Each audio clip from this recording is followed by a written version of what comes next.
اللہ رب العزت کا اپنی مخلوق کے بارے میں یہ سنت جاریہ ہے کہ جس شخص نے بھی دنیا کے اندر مصائب، تکالیف اور آزمائشوں کو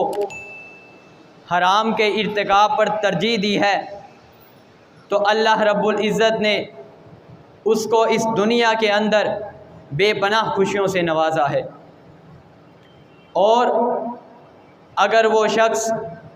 ان آزمائشوں کے اندر، ان مصیبتوں کے اندر ہلاک بھی ہو جاتا ہے تو رب العالمین نے اس کے لیے بہت بڑی کامیابی رکھی ہے۔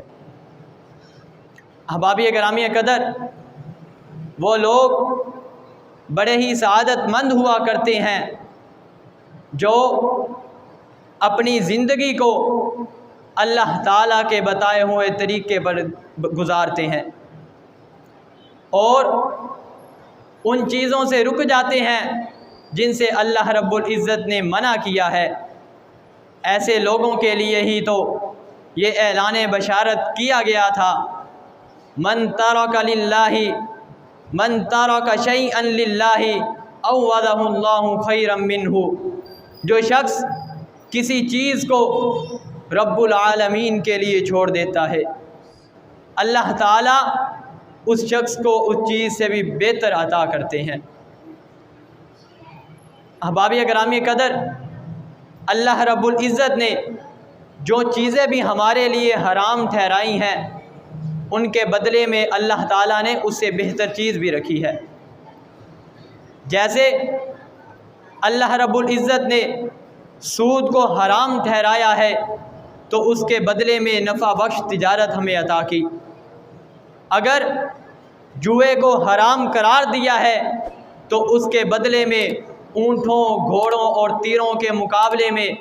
حاصل ہونے والے انعام کو ہمارے لیے جائز قرار دیا۔ مردوں کے لیے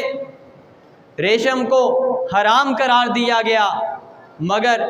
اس کے بدلے میں کاٹن کے عمدہ لباس کو حلال کیا گیا۔ زنا کو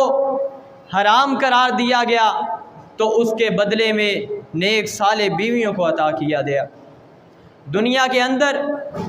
شراب کو حرام کیا گیا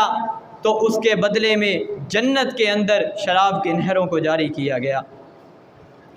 الغرض اللہ رب العزت نے جو چیزیں بھی حرام ٹھہرائی ہیں اللہ تعالیٰ نے اس کے بدلے میں انسان کو اس سے اچھی چیز عطا فرمائی ہے۔ اگر انسان ان حرام چیزوں سے رک جاتا ہے تو اللہ رب العزت عوضہ اللہ خیرا منہ، اللہ تعالیٰ انسان کو اس سے بہتر چیز عطا فرما دیتے ہیں۔ اسی لیے تو نبی مکرم صلی اللہ علیہ وآلہ وسلم نے یہ ارشاد فرمایا تھا، من ترک اللباس تواضعا للہ وہو یقدر علیہ، جو شخص اللہ رب العزت سے تواضع اختیار کرتے ہوئے، عاجزی انکساری اختیار کرتے ہوئے کسی عمدہ لباس کو پہننے سے رک جاتا ہے، حالانکہ وہو یقدر علیہ، وہ اس لباس کو پہننے کی قدرت بھی رکھتا ہے، اس کے پاس وسائل بھی موجود ہیں، عمدہ لباس پہن سکتا ہے،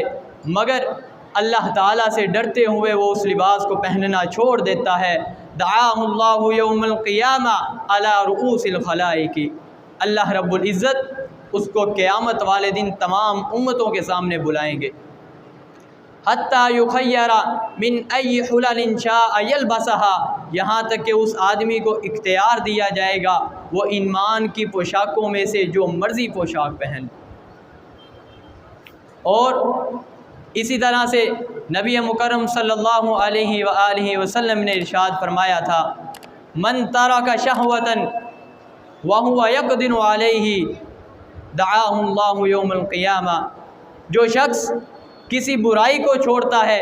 اللہ تعالیٰ سے ڈرتے ہوئے اس برائی کو چھوڑ دیتا ہے، حالانکہ اس کے پاس وسائل موجود ہیں، برائی کر سکتا ہے لیکن وہ اللہ تعالیٰ سے ڈرتے ہوئے اس برائی کو چھوڑ دیتا ہے، دعاہ اللہ یوم القیامہ، اللہ رب العزت اس کو بھی تمام امتوں کے سامنے بلائیں گے اور اسے انعام و اکرام سے نوازیں گے۔